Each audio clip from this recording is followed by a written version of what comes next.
Welcome back everyone to more NASCAR Heat 3 coverage here at Knee Pit Gaming. Today's setup video takes us back to Las Vegas, but this time we're not on the dirt track, but rather the asphalt 1.5 mile version at Las Vegas Motor Speedway. We're going to take a look at all three of the top series from Trucks, Xfinity, and Cup. We're going to be talking about setups, we're going to be talking about the track itself, as well as lap times. So, with that in mind, let's get to it. All right, before we get into the setup discussion itself, let's talk a little bit about the track and then lap times. The track itself is, for me, is really a tale of two different ends of the track. Turns 1 and 2, particularly the entry to turn 1, can get really loose. So, while you can run this track wide open in all three series, sometimes I like to lift just a little bit on entry, and it doesn't really hurt the lap time, and it just helps to settle the car, but you can easily run it wide open if you choose to. Also, going into turn 1, I really like to use the middle and the high side. There are fewer bumps there. A lot of this setup is about stability, and the bumps are a big part of that. You want to make sure that the car handles good over the bumps, or the easiest way is just to avoid the bumps, particularly in turn 1 and 2, by just running a little bit higher line. All right, as far as lap times in the trucks, anywhere around a 31.5, 31.6 or so will be perfectly fine against the AI. The AI are, quite frankly, pathetic at this track. They are way off the pace. On a track like this where you can easily run wide open, I don't understand how they got them this far off, but they are very badly slow. So speed is not going to be an issue for you, but I did want to point out how slow the AI are, because if you're racing against the AI, be prepared for them to lift going into the corners. Just be prepared for that, because the first time it happened to me, it caught me very much off guard.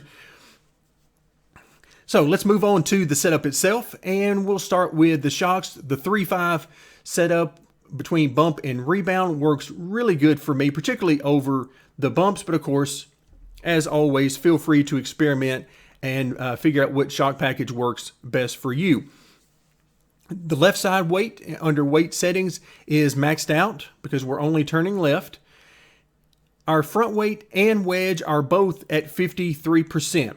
I mentioned that this setup is really all about stability, and that's a big part of this.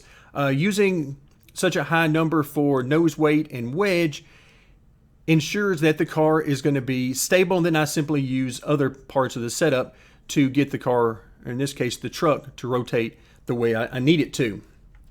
Moving on to the spring settings, 900 pounds on both of the front springs, using a little bit softer spring here than my traditional 1,200 or 1,100 pounds in the front. Just helps a little bit over the bumps. So the softer springs you use to a point will help you over the bumps. So keep that in mind if you want to adjust some more for the way you are traveling over the bumpy parts of the track, particularly at the bottom of turns 1 and 2.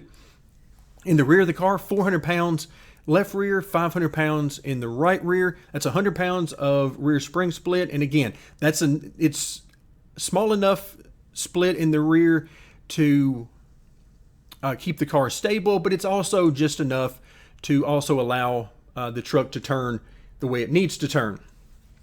Moving on to the tire settings, 25 to 27 pounds on the left sides. And this is where things, I'm going to show you a little bit different setup once we get to the Cup cars. But for the trucks, I'm running 50 pounds on the right sides, but you certainly don't have to do that. I just find myself picking up a little bit of speed by doing that. Miscellaneous settings, maximum front camber. For some of you, I know that is an uncomfortable setting because the feel is a little bit weird on that. So feel free to back off of that, back into the 3 to 5 range if you want to try that. It'll definitely tighten the car up. It won't rotate as well, and you'll lose some speed doing that, but the car will feel dramatically better for some of you. And the feel will definitely be increased. Front sway bars at 1.15 inches. That is a pretty standard setting for me on asphalt because I find that it really works well. Every once in a while I will go a little bit higher than that, but generally not much lower than that. left side and right side track bar at 12 inches. And this is really what I try to use at a track like this, where I'm interested in stability above all.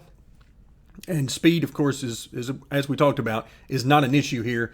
So track bar is where I like to help the car's rotation. If the car isn't rotating enough and you want to try to increase the speed of the rotation or what have you, then raising the track bar is a good thing to try, see if that works for you. The inverse is also true. If you are too loose, the car is not quite as stable as you would like, one of the options you have is to lower the track bar on both sides and see if that helps you out. Brake bias, anything from about 70 to 75% seems to work just fine for me. Grill tape at 50%.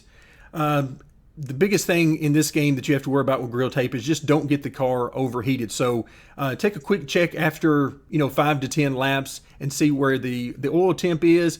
As long as you're below about 220, you can get a little higher than that, but I like to keep mine 220 and below, specifically somewhere around 215 as about the highest I feel comfortable running, because I want to make sure that I don't overheat, because it gives you no benefit to add grill tape in this game. Wheel lock is at 10 degrees. That is a pretty standard setting for me on asphalt tracks. You can run a little bit higher number than that, up to 12 or maybe even 15 if you want quicker steering in the steering wheel. If you want the steering to react quicker to your inputs, then increasing that number will have that effect. Steering offset, this exists solely to offset the hard pull to the left that the car experiences because of our setup, namely the camber in the front. So you'll need to adjust this based on the amount of camber you're running in the front. The 0.10 works great for me to offset most, if not all, depending on the track, of the pull to the left. The gear settings, I didn't mess around a whole lot with first through fourth, but the rear end ratio is at 3.25, and that seems to work pretty good here. It does not wind the engine out. You're not in any danger of hitting the rev limiter there, so you've got plenty of room to adjust there if you decide to. That'll take care of the trucks. Now let's move on to Xfinity.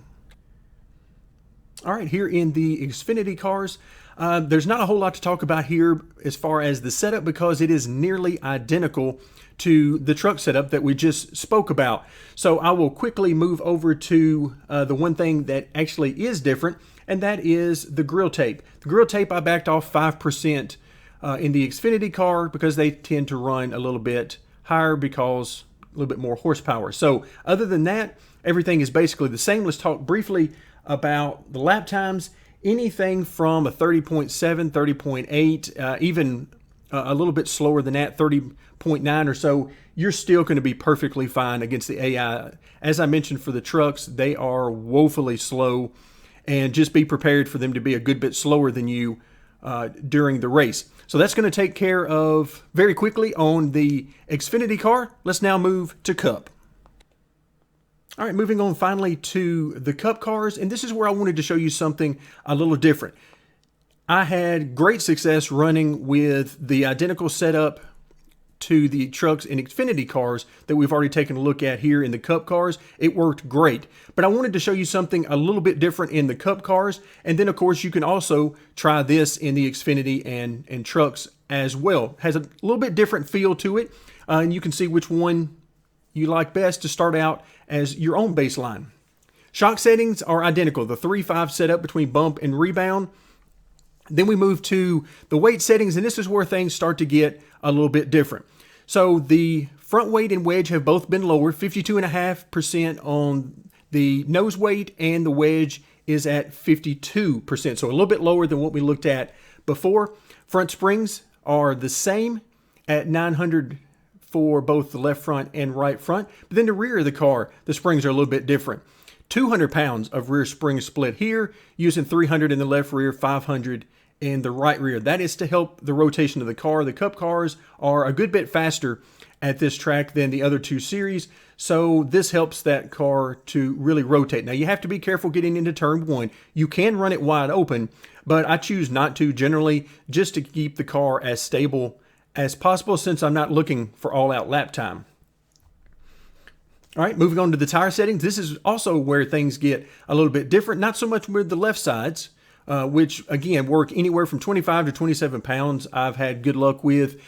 But on the right sides, instead of using the 50-pound PSI, I'm using 33 pounds here. It works great as well. You can also try the 50 pounds, but this is simply a different option that's more of the proper inflation, if you will. Moving on to the miscellaneous settings, everything is very similar here until we get to the track bar, which is at 10 inches, which is a couple of inches lower than what we saw in the trucks in Xfinity.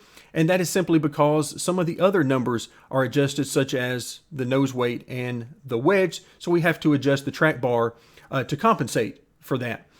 Brake buys, again, anywhere from 70 to 75% seems to work just fine.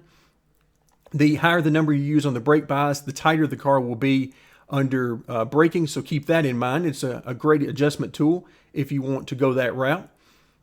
Grill tape is at 40%, another 5% decrease from the Xfinity cars. So we go 50 in the trucks, 45 in Xfinity, and finally 40 in the Cup. So as long as you're not overheating the engine, you're going to be perfectly fine there. Wheel lock and steering offset are identical, as well as the gear settings. So that's going to take care of Las Vegas in all three of the major NASCAR series. Thank you very much for joining me, and stay tuned for more as we continue our NASCAR Heat 3 coverage here at Knee Pit Gaming.